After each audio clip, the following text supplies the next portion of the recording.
Hey, Rob Nieves here with Skilled Pastor, and today I want to talk to you about doing ministry on a budget. And I've got 7 tips for you that will help you when you're having to lead ministry on a budget. Now, many of us have been there. We have the sleepless nights thinking, oh my goodness, how are we going to make it?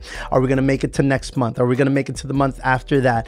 And if you're a pastor, I know that you've probably been there, especially if you're pastoring a smaller church. So in this video, I've got 7 tips for you to help you as you're budgeting so that you can do more effective ministry, even though you may be on a budget. So here's my first tip. My first tip is that you audit your energy bills. Now think about this for a moment. Maybe your church is meeting in big rooms, so you're paying for light bill, you're paying for gas bills, water bills. Maybe you're coming in and you're spending way too much money. Maybe we're not turning off lights like we should, or maybe we're leaving equipment on that is running up that energy bill. Maybe we need to audit how we're using even the building. Think about this. Some of our meetings nowadays could probably be done via Zoom, saving us from having to heat up a facility, from having to light up a facility. So consider how you're using those energy resources, audit it, and see if you can do better. If there are things that you can do to save a little bit there, even if you're saving $25, $50 here, $100 or $200, that could be, when you look at it from the great grand scheme of it all, that could be like adding an additional family, a giving family to your church. So consider, where can we save some money with our energy bills? Number 2, I want you to consider subscriptions. Same thing with subscriptions. Today, the days where you could just buy a piece of software, install it on your computer, and that was the end of it. That was the end of the relationship, at least the paying relationship with the people that created this software. Those days are pretty much over. These days, you're paying for subscriptions of all kinds. You're paying for accounting. You're paying for your church management. Sometimes you're paying for your presentation software, or you're paying something for your worship team. Be thinking about those subscriptions, because again, if you can save on some of them, or maybe even just reduce the tier that you're in, again, you might be saving $25 here, there, and before you know it, once you accumulate it all, you put it together, again, you could be saving yourself a good amount of money, which would be the equivalent as another giving family in your congregation. So consider some subscriptions. Maybe there are some things that you may not have to pay for anymore, frankly. Maybe there's some things that you can do just on a Google spreadsheet. So be thinking about how you can economize, maybe how you can do things a little bit different there. Sorry about that sings there. The Spanish sometimes wants to come out. Okay, my third tip here is consider your rates. Consider rates with contracts. So for example, maybe you can renegotiate some contracts. Maybe you have a company that is doing your grounds and you're paying them a certain amount, and you might want to consider, okay, can we save a little bit there? Even if it's, again, a $10, $15 discount. Maybe it's not that big a difference, but you may want to speak to your cleaning company. You may want to speak to your grounds company, any contracts that you have for your building and maintenance. Speak to them and let them know what's going on, and say, hey, if we can just renegotiate just a little bit. Many of them, just so that they don't lose you as a customer, they probably will say, you know what, I think I can save you a little bit here, a little bit there, and they may be willing to work with you. So be sure to talk to them, try to renegotiate some of those rates with some of the maintenance that has to happen with the building. I would even go as far, depending on your situation, I'd go as far as maybe even speaking to staff, right? Maybe what you're doing is that you say, hey, maybe for a season here, we can cut a little bit. Doesn't have to be a lot, but give us maybe 6 months, for example, until we get some things in order.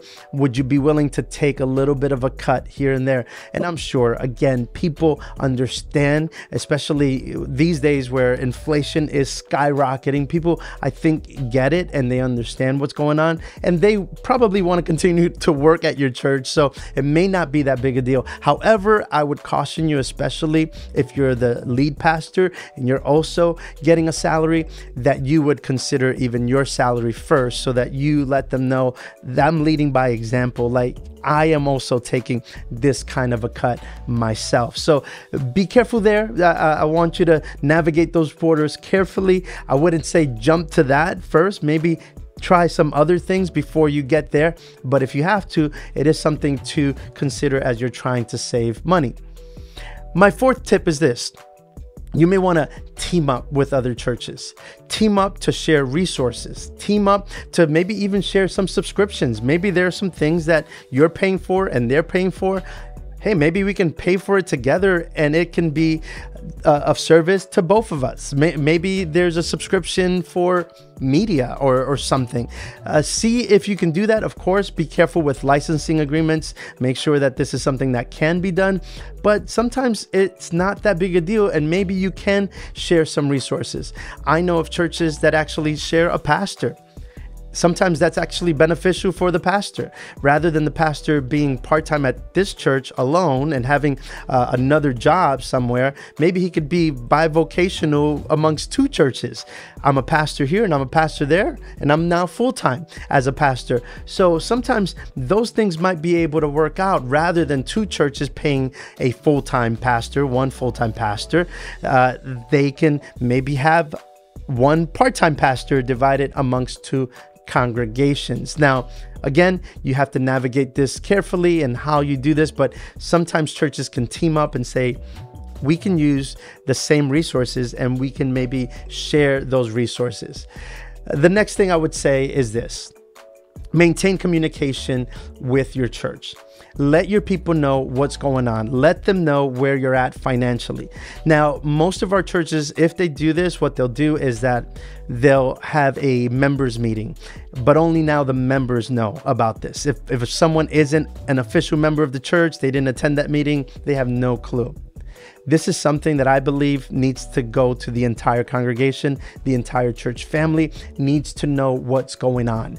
Maybe sometimes even some outsiders that may be able to give as well. So consider how you can let people know about what's going on and let them know the need that exists in the church. And I'm sure that even those that are a part of the church family that may not be official members of the congregation, they may be able to say, maybe we can up our giving a little bit. Maybe we can give just a little bit more. And if everyone starts doing this, if you're trying to save money and you're trying to see how you can increase your giving as well, that may bring you to where you need to be for your budget. The next thing I will say, and this is my tip number 6, is volunteers. Earlier, we spoke about people cleaning in the church or renegotiating contracts with cleaning companies. Well, what if several families in the church could take care of cleaning?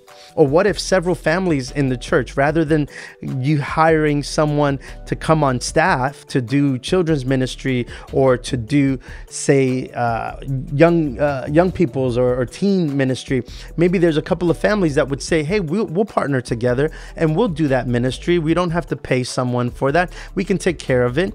And if several families did that, well, a couple of great things will happen. Number one, they'll start taking ownership. You'll start saving some money for the church, and it will be a great thing. I know of one family that they volunteered to clean their church growing up. And you know what? Because of that, today, that family, all their children are involved in ministry, married to pastors, all this great stuff that's happening for ministry, all because that family was dedicated to cleaning the church every Saturday. Now, I'm not saying that you need to have one family clean your church, but maybe you can have several families share the responsibility. You may even have 2 families come in on a weekend so that maybe after they clean, they can go and have a nice pizza or something, have some time of fellowship. This can be really beneficial, not just as a money-saving tip for the church, but this can be really helpful even for their spiritual growth. So I think that's a big one. Volunteers, recruiting more volunteers to serve in this capacity. The last tip is not really a money-saving tip, but I think it's a tip that you need to hear. Number 7, here's my 7th tip, is this. You need to have a strategy for growth. You can't just be about saving money. You also have to be about growing the church, because here's the reality. If you grow your church, the giving will eventually grow as well. So if you're only thinking about your people and how you can be penny pinching, you also need a strategy for growth. How can we add more people to the kingdom so that we're bringing in not just more money, but we're actually bringing in more souls to the kingdom? I believe that God actually allows for some of this because God's heart is people and he wants to see your church reaching out. I want to give you quickly a three-step strategy here just to show you how growth is possible. The first one is promotion. Now, I'll have another video that may expand on these, but for right now, I'll give you the 3 tips real quickly. The first one is promotion.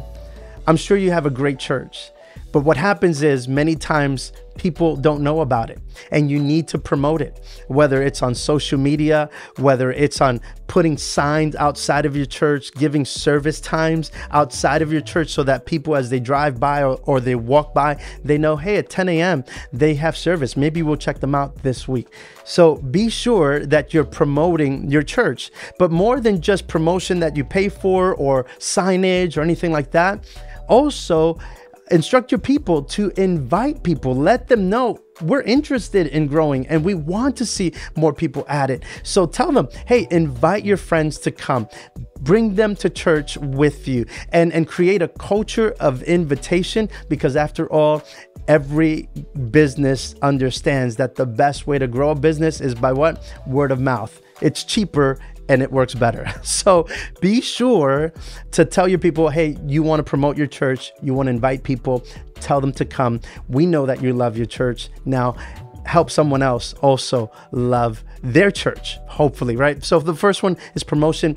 Number 2 is outreach. You want to make sure that your church is reaching out into the community. As you reach out into the community, and there are some affordable ways of doing this, but as you reach out into the community is going to get to know your church, connect to your church, and again, hopefully they'll be able to come in and be participants, not just in serving, but also in giving, and more than any of that, just be part of the kingdom of God. So again, be promoting, do outreach. And the third one I would say is capitalize on special events, whether it's Mother's Day, whether it's Easter, whether it's Christmas, whatever it is, you know that your church has some event. And I would take it even further.